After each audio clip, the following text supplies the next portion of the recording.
na naman, Tutoy.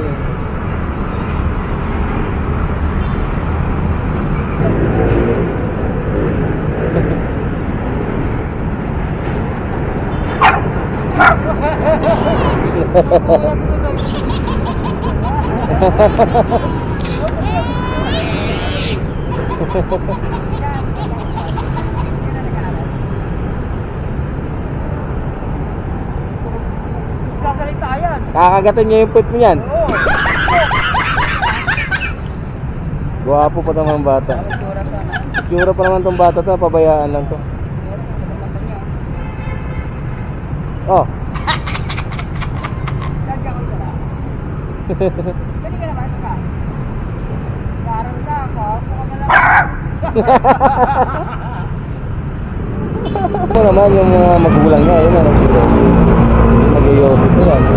Nagtatagay.